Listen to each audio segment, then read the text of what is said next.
Hey everyone, welcome to this week's Workout Wednesday. This week we're going to be talking about how to select the right bike for your Zwift events. And some of you just went, wait a minute, I can change my bike in Zwift? Yes, you can, and you really should, because, surprise, the bike that you start off with on Zwift is, well, it's not very good. Once you're in Zwift, you can come down here to this menu, and then over here on your garage. We're going to click on garage, and if you want to spend your sweat points, you can spend them over here in the drop shop, and then everything for your character is over here in your garage. And that's not just your bike, that's wheels and jersey and glasses and head. I mean, it's everything. So if you've never done anything before, you can come over here to the drop shop and select lots of different brands, and these are real bikes in the real world. You can select them, spend your drop points. It's not real money, it's just in-game currency.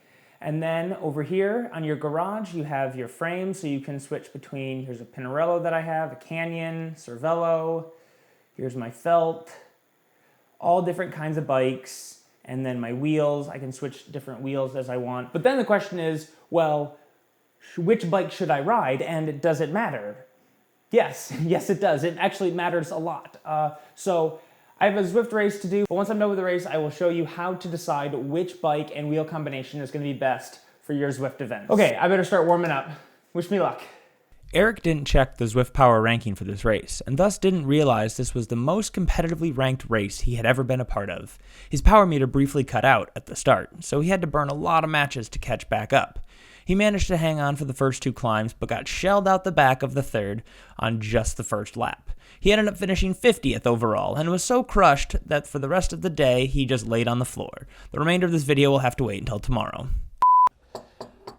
It's the next day after that race, and I am still feeling it. I didn't realize that it was a championship league or something for Italy and France. I don't know. It was absolutely crazy, but that's not why you're here. You're here to know about Zwift bikes. Hold on. Oh, that's better. I'm only going to speak to TT bikes and road bikes. I'm not going to talk about gravel or mountain because honestly, I don't use them, so I don't know anything about them. But the main thing that you need to know is TT bikes are going to be, just like in the real world, they're going to be the fastest options, but in Zwift, you cannot draft with the TT bike. And most races actually won't let you bring a TT bike into that race. If you're going for a course time or a sprint time, something outside of a Zwift event, go to a TT bike. It will be the fastest. You won't be able to draft off anybody, but it'll be the fastest. For everything else, you're going to have to go with a road bike. And in Zwift, for Zwift events, the primary thing that you're going to be looking for is straight line speed. There's a few climbs, notably the Alpe de Zwift and the new one in the World of France, that are going to be more lightweight oriented, but the rest of the time you just want to go with the fastest bike that you can find for straight line speed. And Zwift Insider has done a lot of work to sort of collect data as far as which bikes are the fastest. Looking at this article here, this is the fastest bikes that you can get on Zwift.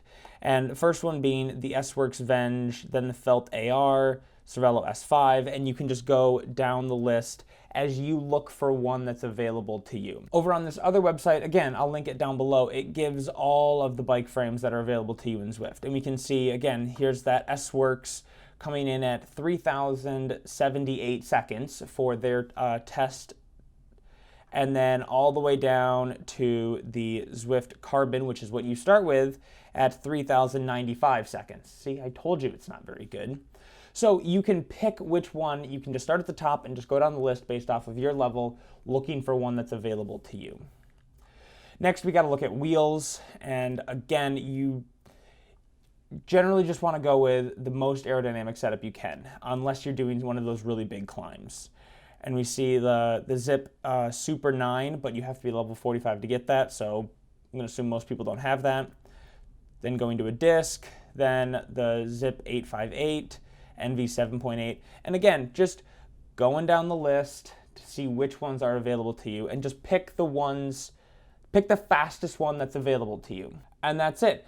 There's a ton of options that you can run in Zwift, and if you're not uber competitive, the time difference between, this frame or that frame is pretty insignificant. So go pick the bike that, maybe there's a dream bike in there, maybe there's something that you just think looks really cool. Go pick that up and go ride that, or use that as motivation to try to level up. But if you are really competitive and you are looking for that extra little edge for your Zwift events, go check out all the data on Zwift Insider, because you can definitely save a few seconds, and you can, claw back a few seconds here and there on the climbs and on the sprints to try to get those extra few points on those Zwift races. That's this week's Workout Wednesday, and we will see you next week, where we talk about how to level up as fast as possible so that you can get access to these really cool frames and wheels. We'll see you next week. Bye.